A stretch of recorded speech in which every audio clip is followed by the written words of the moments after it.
Брегалница е на врвот од табелата во втората македонска фудбалска лига со освоени 68 будови, колку што има екипата на Скопје која е втора, поради тоа што пиратите имаат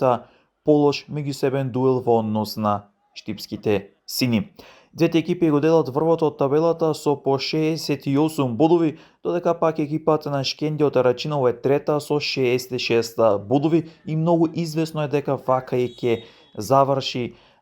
сезоната, односно овие три екипи ќе бидат позиционирани на прво, второ и трето место, па тоа би значило дека Брегалница само рутински ќе треба да ја добие победа во последното коло, кое треба да се одигра на 23 мај во Штип, и на тој начин на екипата на Владко Костов да го подигне шампионскиот пехар и следната сезона да биде дел од елитата, додека пак екипата на Скопје и Шкендија Рачиново по потешкиот пат ќе треба да го изборат влезот во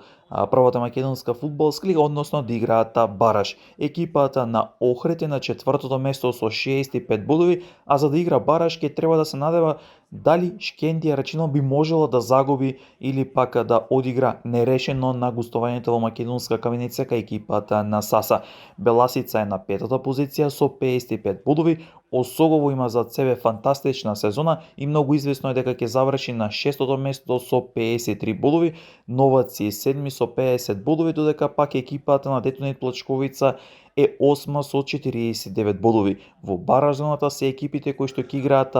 бараж за опстанок, а тоа се Кожув како 9 и 42 бодови, Тетекс како 10 и 39, Саса е на 11-тото место со 36 бодови и надолу се екипите кои што веќе испадна во трета лига. Односно Вардар Неготино на 12-тото место со 22 бодови, потоа следува Преспа од Ресен како 13-то со 15 бодови, колку што има и Слога Виница кој што е на 14-тото место. Победа е предпоследна со 11 бодови, на ното Големо Конјери со 7 бодови.